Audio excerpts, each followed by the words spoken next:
क्या middle east में महाविनाश की घड़ी आ गई है?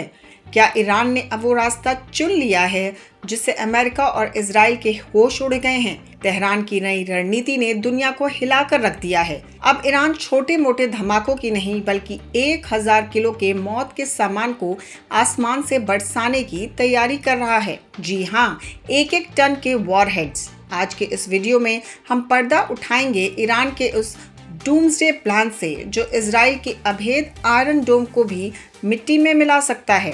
अब तक हम सुनते थे कि ईरान अपने मिसाइलों की रेंज बढ़ा रहा है, लेकिन अब कहानी बदल चुकी है।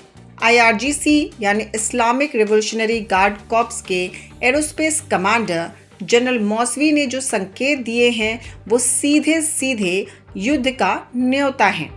ईरान जब अपनी बैलिस्टिक मिसाइलों में 500 किलो के बजाय सीधा 1000 किलो यानी 1 टन के भारी भरकम वॉरहेड्स फिट कर रहा है।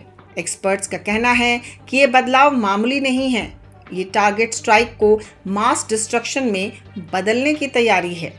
जब 1000 किलो का बारूद एक साथ गिरता है तो कंक्रीट के बंकर ताश के पत्तों की तरह ढह जाते हैं।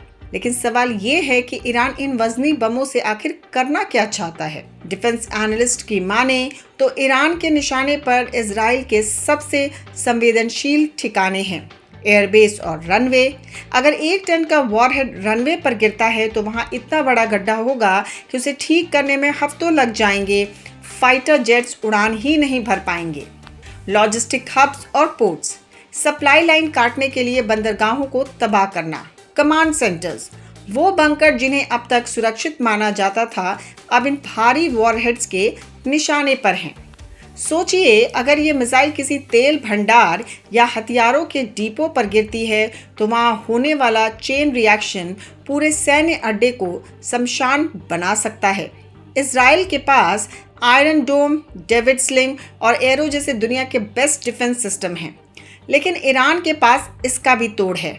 डिफेंस सैचुरेशन टैक्टिक्स ईरान की नई चाल है। एक साथ इतनी मिसाइलें दाग दो कि दुश्मन का डिफेंस सिस्टम कंफ्यूज हो जाए। जब आसमान से सैकड़ों मिसाइलें एक साथ आएंगी तो इजराइल के इंटरसेप्टर खत्म हो जाएंगे और जैसे ही डिफेंस थकेगा, ईरान की ये 1000 किलो वाली मिसाइलें अपने लक्ष्य को चीरती हुई अंदर घुस जाएंगी। ये सिर्फ हमला नहीं बल्कि इजराइल और अमेरिका के लिए एक लॉजिस्टिक ट्रैप है। मिडिल ईस्ट इस वक्त बारूद के ढेर पर बैठा है।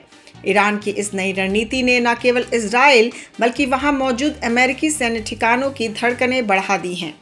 क्या यह सिर्फ एक दबाव बनाने की राजनीति है या वाकई दुनिया एक बड़े युद्ध की तरफ बढ़ रही है? ट्रंप के आने के बाद और ईरान के इस कड़े रुख ने पूरे क्षेत्र की सुरक्षा को खतरे में डाल दिया है। आपको क्या लगता है, क्या ईरान की ये नई मिसाइल रणनीति अमेरिका और इजराइल को पीछे हटने पर मजबूर करेगी या ये तीसरे विश्व युद्ध की शुरुआत है?